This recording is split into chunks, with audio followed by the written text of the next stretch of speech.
43 हमने T20 world cup में जब हमने फाइनल खेला उसके बाद से हमने 43 T20 खेले हैं, 27 हमने हारे हैं, 14 हमने जीते हैं। उन 14 में से हमने 7 मैच न्यूजीलैंड के खिलाफ जीते हैं, इसलिए कि हमने खेले ही 20 मैच थे, उनमें से हमने 7 जीते हैं। 3 मैच हमने आयरलैंड से जीते हैं, 2 मैच हमने जिम्बाब्वे से जीते हैं, 1 मैच हमने हांगकांग से जीता है, 1 मैच हमने कनाडा से जीता है। यानी हमने टॉप टीमों में से किसी से भी कोई मैच नहीं जीता अपार्ट फ्रॉम न्यूजीलैंड, इसलिए कि न्यूजीलैंड से हमने मैचेस ही बहुत ज़्यादा खेल लिए।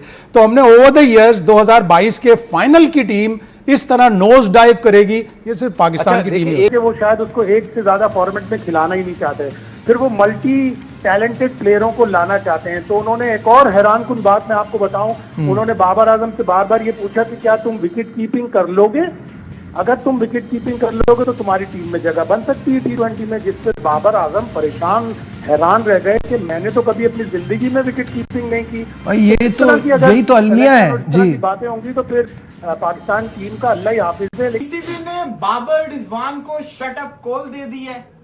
क्या बाबर रिजवान का अब दोबारा पाकिस्तान की T20 में कमबैक होता कि जो उम्मीद थी वो भी खत्म हो गई है। देखिए, शटअप कॉल तो एक तरह से दे दी है।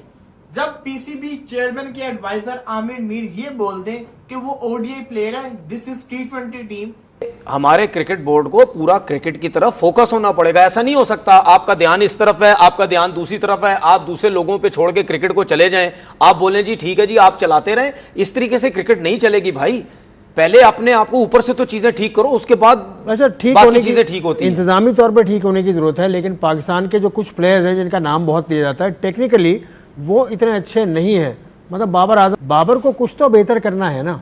78 रन बनाए उसने 5 T20 जो ये 78 5 T20 आप कोई 50वां शो है, तो इससे निकल आएंगे। छठा मैच नहीं खेला ना भाई, पर्ची जेब में लेके घूम रहे हैं आप, उसके बगैर आप बात ही नहीं करते। छठा मैच नहीं खेला ना इस साल, वो 5 मैच में 78 रन हैं उसके, 15 की ओवर द ईयर्स पिछले 2-3 साल में हमने कोशिश ही नहीं की कि अपने प्लेयरों को बताएं कि T20 चेंज हुआ है, उस T20 के स्टाइल से खेलो। बाबर हो गया, रिजवान हो गया और दूसरे प्लेयर हो गए, हमने कोशिश ही नहीं की।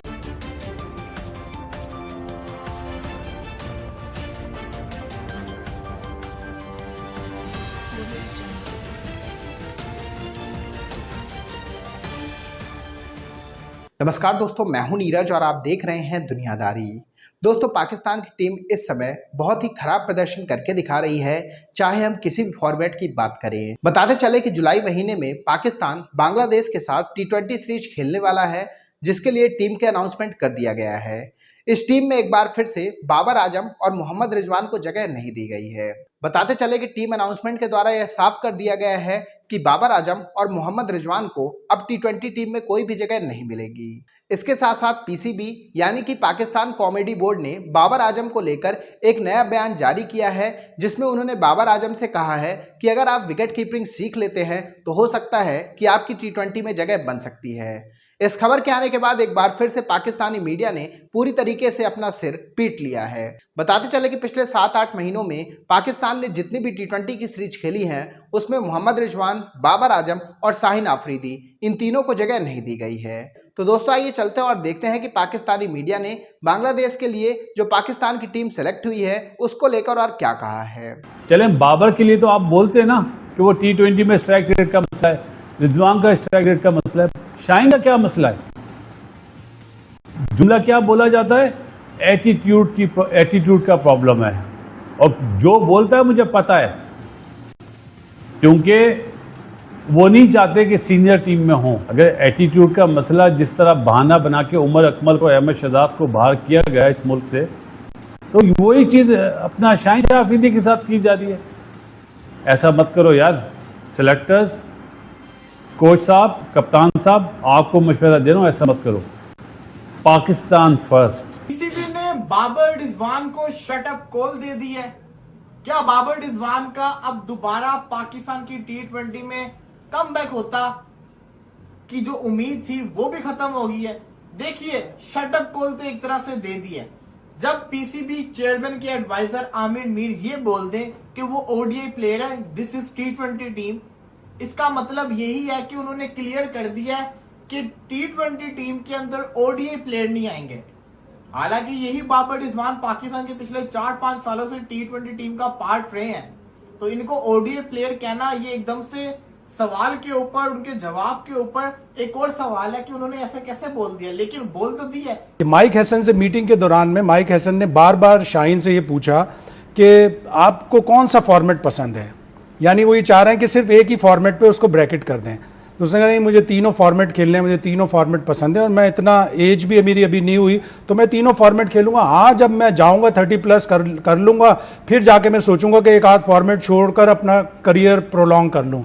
तो बार बार उससे ये पूछा गया कि तुम्हें कौन सा फॉर्मेट पसंद है। इसका मतलब है कि आप अपने प्रीमियर फास्ट बॉलर को एक ही या दो किसी भी, या तो वाइड बॉल पे या रेड बॉल पे कन्फाइन करना चाहते हो तो आप एक दफ़ा उसे बता दो ताकि वो अपनी दूसरी जो एंगेजमेंट्स है वो कर ले। आप इतना अच्छा ट्रीटमेंट नहीं कर रहे अपने प्लेयरों के साथ। और फिर बाबर आजम का मजाक क्या हुआ कि माइक हैसन ने उससे पूछा कि क्या कैन यू कीप विकेट्स, तो वो परेशान हो गया। उसने कहा मैंने अपनी जिंदगी में कभी विकेट कीपिंग नहीं की। अब हैसन का ये पॉइंट है कि मैं मल्टी टैलेंटेड प्लेयर लाऊंगा जो एक से ज्यादा सिर्फ बैट्समैन ना हो, बॉलिंग भी कराता हो, और अगर बैट्समैन हो तो वो विकेट कीपिंग भी कर सके। तो दोस्तों, जैसे कि वीडियो में आपने देखा कि एक बार फिर से पाकिस्तानी मीडिया का रोना शुरू हो गया है।